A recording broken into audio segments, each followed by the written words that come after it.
Welcome to this week's Owl Diary.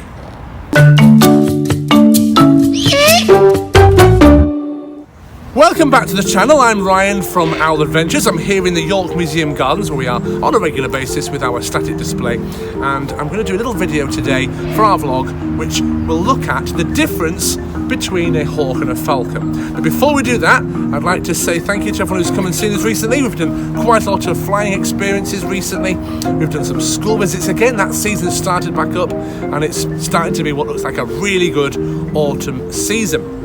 Now, we had this article passed on to me recently and a fantastic photo of me flying one of the hawks, not this one, this is Roland, but Jed at Harlow Car. We did all the flying shows this year, and it's interesting because normally in the summer holidays we do every Thursday 2 shows a day. Oftenly there'll be a wet day somewhere we can't fly the birds, but actually this year we managed all of the flying shows. None of them were cancelled at all, so there's a record for certain. But yeah, lovely little article there from the Yorkshire Post. And I'd like to also take this opportunity to tell you about this very YouTube channel.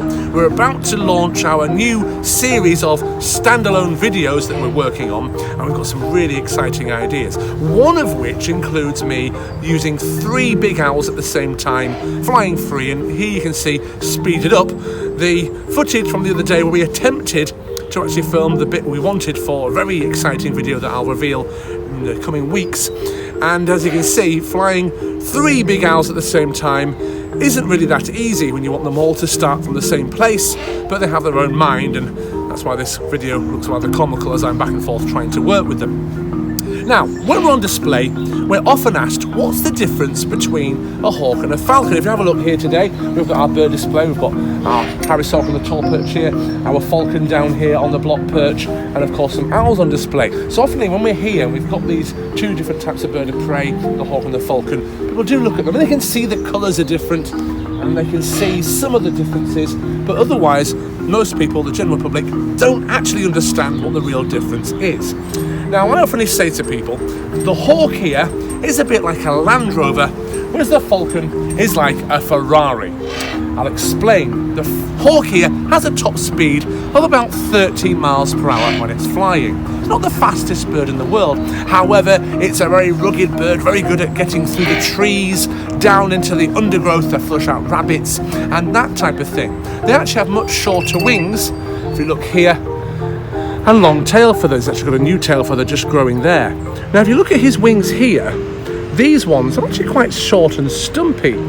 They're not actually the longest wings in the world, and even his primary wings here, which are longer, they aren't exactly pointed really, they are kind of a bit shorter as well. And that's because hawks in general are a bit like a woodland eagle. They're very good at flying through the woods and that type of thing. Of course, the hawk here, this particular species, the Harris's hawk, is a South American species and often found in the deserts of Mexico and Arizona, and they usually nest in cactus. But the same principle applies. They fly very well through small gaps. They can even tuck their wings in entirely and use those tail feathers to keep them buoyant while they're momentarily fitting through those small gaps. So very impressive at flying through small spaces, and in fact we're going to do some videos soon as well on just how good they are at doing that.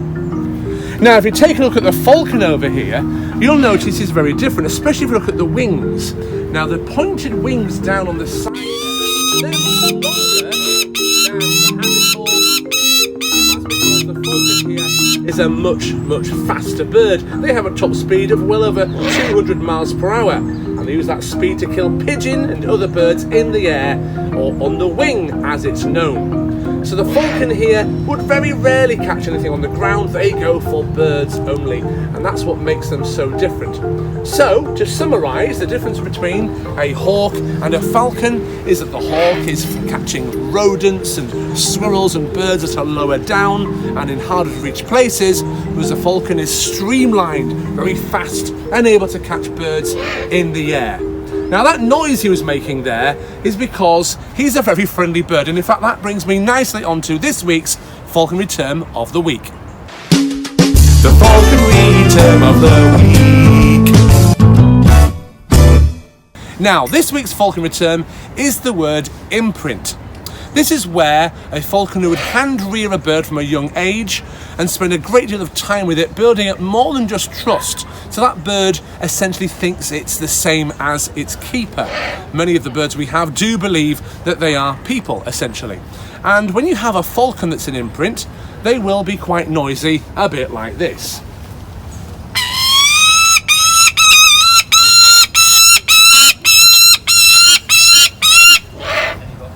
So that's what we call an imprint falcon. And anyone knows about falconry will understand that that bird making that noise, it's because it's talking to us. So that's this week's falconry term of the week, the word imprint. Now then, we're going to get on with the day. If you take a quick scan around, you'll see that the gates are now open and it's going to be a lovely busy day. Actually, if you take a look on the other side of my van there, you might just see a marquee. That's part of the food festival that they're having in York this week.